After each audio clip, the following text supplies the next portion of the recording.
Okay, good morning, BSF1A. No, I'm very sorry, class. No, I supposed to meet you today because since we have 3 hours, no, intended for the whole week, we have 3 hours. Karon na po na nato i-take up naman. By the way, class, before I formally start with discussing everything, of course, I also introduce myself. By the way, I am Rodolfo Padro Jr., your instructor in understanding this. I'm sorry, the subject Rizal. No? Before I formally started the lesson class, I would like to grab the opportunity on educating you about the start of classes procedure in the new normal academic setup. So, dili class, so, mo ni siya class, don't you worry about it, kay ako may ikuha ninyo, no? Ako ning mag-send ko ninyo og copy and no, so that everybody can be able to see to the GC. Dili, ingon diri sa new normal academic setup since mao mo gid akong setup karon no, wagi kuan, wala say through virtual communication di kita. Wala mo tay kuan no. Wala ko may suggestion sa to ang magkuan na ta mag-meet up na ta og physically. So here, kaning procedure class is actually derived from the manual the manual of Cebu Technological University about the school policies. No? So, of course, normally when we talk about school policies, it has something to do with mga ano, mga do's and don'ts no, diri sa university. And of course, what's my purpose? No, why is it that we need to adhere no, with the school policy? So, of course, normally for us to very plain and simple and good no, ang concept about the policy is to maintain the the harmony, kanang peace and unity. So, more gina siya. Okay, so right now, I will be introducing to you what I have here is uh, there is nine, all of this one is composed of nine kabuk na mga kuano mga guidelines. Now I will be reading the guideline number 1. No? Prepare the start of classes through creating a group chat or GC. So ito naman nabuhat na itong na-achieve. By the way, class, before di ko mukuha ninyo class, I really wanted to tap you, no, helping me to find the other sponsored mga students nako, especially kana mga classmates ninyo nga uban class, please help me because I really need your help badly class para ako ni ma-perform because you know it's never been an easy thing for me as an instructor to find the whole students ilang din ko course class taas daghan kayo no. So I am tapping no the shoulder of my students also, especially kamo na BSF na nag-join na sa group to invite your classmates na wala pa na join sa group no. Okay, so I proceed to the second guideline. No? What I have here is that check the student's copy of the certificate of registration. So during synchronous meetup, nobody shall be admitted to class unless he or she presents this form. It serves as a student permit, which indicates that he or she is officially enrolled in the class or course. So of course, class. By the way, class. Kani siya class no, ako I will be checking your COR no, just to make sure na you are really enrolled in the subject. Okay. Alam mo siya class because ang may tabo mo gud ani siya class if you don't have your COR siguro I am pretty sure if they already printed the MIS already printed the COR but ato na i-check siya class no para ma-sure lang gyud no. For my sake and also for your own welfare. No? So number 3, we have the check the attendance using Google Forms. So it was being introduced. I am not pretty sure if that was already introduced to you. Pero I will be sending siguro na may gamay ko gamay idea about the setup right now. Kay kana siyang forms is actually coming from it's a Google form created, no? Kay arap at mo sign in sa inyong attendance, and then sa pag sign in sa attendance, of course, how are you going to sign in the attendance? We have the login and log out process. So you can log in, no, the moment the the schedule will start. So just like example, if you have the schedule 9 to 10, of course, before mga 8 kapin pa lang daan, plus mga 8:50 pa lang daan, please be prepared, no? Okay. You will only be given 15 minutes to sign in sa inyong attendance sa login. And then siguro mga 10 minutes before ta mo log out, for example, let's just say no nga 9 man to, no. So at exactly 9:40 class, of course, mag-log out na sa ta, no? So that ana na ato i-consume ang time, no, kay para makuan na to siya, ma ma ma-comply na sila og tarong, because that this will also serves as a basis, no, kung how the students actually um kana bang ni sa ilang pag-eskwela ba, ug unsa mo ka kuan sa inyong pag-eskwela ba, may arim sa ta mag-ihap number of time kung pila mo ka days present. Okay, next is make a formal self-introduction as the instructor or professor. So this is essential to establish rapport, no? So Moni, this is what I am doing right now.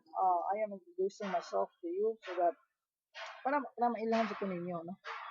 Um, and then actually if, for more information, I would like to uh, in addition, I am from the CAS department, College of Arts and Sciences. So whenever you have any concerns, you can find me in CAS. Dayon, number 5 is present and give the soft copy of the course syllabus and discuss its content, no? Facilitate in the discussion of the relevance of the course to the vision, mission, goals, and outcomes, no? BMGO of the university, the college, the program, the International Organization for Standardization, ISO certification, and accredited agency for chartered.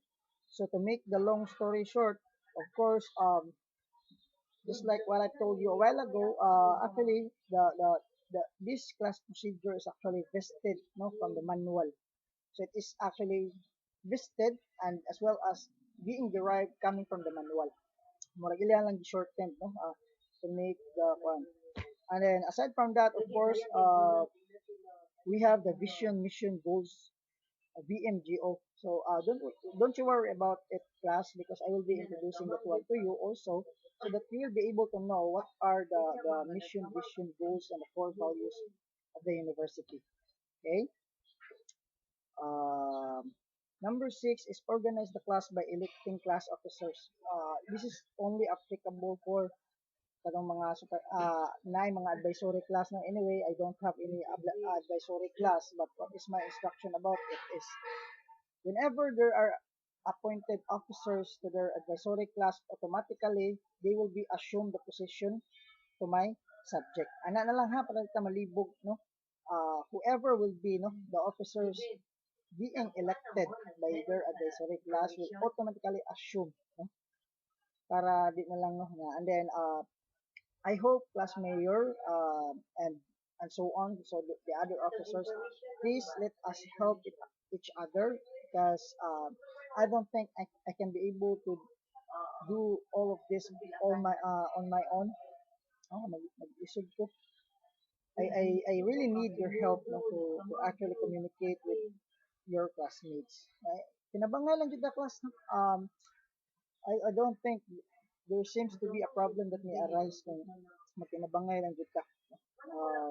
Of course, we are actually fighting in this time of crisis, no?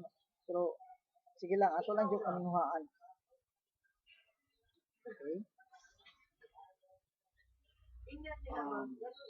Next is discuss the following policies on management of learning. So under the policies of management of learning, we have attendance to classes, so wearing of decent attire during synchronous meetup.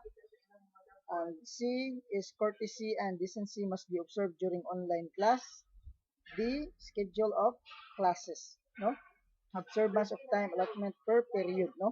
So of course, let's proceed to attendance of class. Now, inform the students to always sign in via Google Forms or any mode of checking attendance for monitoring purposes. Sanctions for violations are make up requirements, course project and research work related tasks for the missed activity. So of course, automatically, if you cannot be able to reach to actually sign into your attendance, of course, automatically now uh, there are sanctions, no? Of course, that's what I had that class na punishment for that because that actually uh, purports to or it aims to actually to formalize the instructional system of our education, no? So absences equivalent to 20% of the total attendance in class laboratory shall drop the students from the roll, no? Na dire na nakabutang dire no nga. Of course, kana magsig absence no, especially absences without prior notice. Of course, the university will not let that kana bang behavior pass without any sanctions. Now, of course, you will be sanctions for that. So just take note na lang gid class no kana just always bear this one into your mind. Now, of course, the purpose of this kaning mga gihatag diri nga mga guidelines is of course for us to kana bang maintain a smooth one ba kana bang interaction or smooth nga pag-eskwela ninyo as your relation towards your sa inyong teacher and the teacher towards the student. Ano lang class no? Let us just kanang follow the instructions, okay? Virtual cutting classes are considered an excused absences. So, what are the common problems in virtual kana meeting? So, kaning gitaw og cutting classes na sa unsa man in what way man ni maka actually makatawag og cutting classes na siya. You are logged in for a couple of minutes and then kalit lang kawala, no? So, of course, dili mi automatically mingon ni cutting dayon, no? Of course, we have to make an intervention, no? Kung tanon ka namo why is it that those things happens? Of course, na ha? Dayon, uh, students tardiness of 5-15 minutes is allowable for admission class admission. However, tardiness of more than 15 minutes. So, more ni class, if you are late, because the common example of tardiness is late, no, being late of 15 minutes, you are still admittable. But if you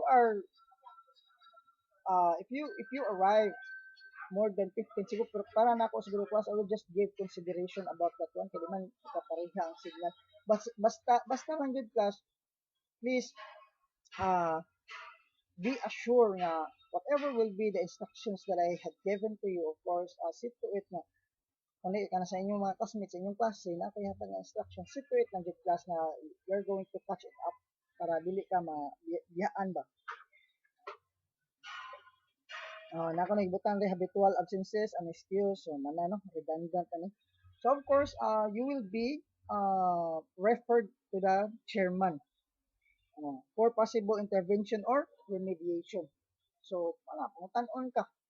Ya, unsa na mo virtual mo na virtual man na sir, no, no, siguro dili na mag-virtual. On mo sa eskwelahan. Then madto mo sa inyong chairman because of course, they are very much concerned to your welfare. So, mo na purpose. And then with that siguro ang pinaka-possible nga mahitabo ana class is they will be inviting you together with your parents no to actually muna makikistorya dito sa chairman. So absences due to illness will be excused upon presentation of letter or excuse prepared and signed by the parents. So of course class, sa unsa mga paagi, so you will be excused. Just like example, if you are going to say yesterday sir naka-absent ko, well it's not a problem. Just show to me kung mag-virtual ko anta, you can call me, you can contact me, you can reach me on on my personal account lang ka siguro mo kuan ka nako mo video call ka nako, sir, this is my kuan sir, mo na letter nako sir signed by my parents. Well, there will be no problem about it, no. I-consider ti ka, so inana lang, no. And then next is wearing of decent attire during synchronous meet up. So kami class usagi kay ni sa pinaka kuanon class, no, pinaka you need not to wear your school uniform class kay wag di ka mga nag-eskwelahan, pero kana bang please be mindful ba nga kanang naa ba bisag naa ta sa balay class siguro at least t-shirt, ayaw lang gyud ang pagsulot ng kuan class mga sando, no, or else baron kung nagbutang kasi mong laptop daw nya nagyaka ka diha, nag-short ka, nagbilaka ka diha, no, or else ang mga boys magbaksir nga dami butang ng laptop sa kwarto nga magbaksir nga na, no. That's a no no, okay. Amo sad mga girls na dili bawal mo magsulot og mga magsando, no, during meet up. So be mindful about it, no. Kabalo mi siguro ta anak class, no. Next is courtesy and decency must be observed during online class. So far, no, I was really impressed to see the messages or the greetings of the students in the GC na. And one kind of very one. I hope class as this semester will continue until the end of this semester class, mag-steady lang gina inyong kuan, inyong pagka-courteous because on the same manner of course inanaran na class, you're going to respect me at the same time of course I will be kanabang very much considerate kayo, or I will always consider your quality class, no. Uh, ako po sa akong side, of course, as much as I could, no, hindi kalikaya no usahay mo lang medyo kuan, pero ana lang dyan, let us just maintain respect on each other, especially sa atong virtual meeting na whenever I made a talk, of course, paano class hilom na kita class, hilom na kita dili ta magtigaw-tigaw sa atong virtual meeting kay time is very precious, and at the same time ang atong load pod is very precious, no. Anya ang kanang uban in taon na minuha nga makat-on, so if if you don't feel nga moapil kag meeting kay tungod ana ngana you're not in a good mood, so dili lang gyud ka magdisturbo, just be quiet. And then of course sir, pangutana din namo sir, do we need to be quiet at all times? Dili, no. Of course nabutay ka ng anong oral recitation, if that is possible I will be pointing you, okay, gaano na, no. So you can still talk, and then whenever you're going to raise questions because you have uh you want any clarifications from the statement being bang stated, of course you can really ask your hand. Next is academic counseling and consultation. So plus despite the fact that we are in a distance to each other, of course still the guidance office is functional, no. Whatever will be the recommendations, no, or the teacher can actually make referrals to students to actually to have an intervention with our guidance counselor, okay. So because somehow class it is very helpful. Why? You cannot just cannot mo ba nag-ingon no man is an island, no. You cannot just live all by yourself alone, especially kung namo mga problema, mga serious nga problem that you really needed someone to talk with. You can go to the guidance counselor, or else ako na lang, no, magkuhan ko ninyo, mag-mind ko, and then I will be referring you to the guidance office. By the way, guidance office is not a disciplinary office class. Guidance office is actually existed, no, to help or to provide an aid to the people who actually experiencing mga problems kayo, no, different life dilemma. None is involvement in research extensions, no. Kaning involvement, you're not going to that the university will not require you to join in ni kuan, pero ang gingon diri class is instead, no, na may mga laboratory work, especially kanang mga kani mga pareste, no, atong mga bukid mga ana. So ang atuang kuan na ato sistema still you can go to the kuan, no, you can still perform your kuan yung task as a student if that is actually being required to the course, but ang pinakamabuhat sa mga sa university na is para ng parents consent class, no? Para ng parents consent, and then the parent consent will be forwarded, will be give it will be forwarded to you, no, nga dito. And then before mo maadto dito, of course you will undergo briefing and debriefing. So orientation, you will undergo orientation, no? The do's and don'ts. So nga right after dito, of course na po na siya mo kaning debriefing class is after na siya. Okay, so I think that would be all, no, for this matter sa class procedure na to for the new normal academic setup. Okay, so have a great day. Thank you so much, and God bless.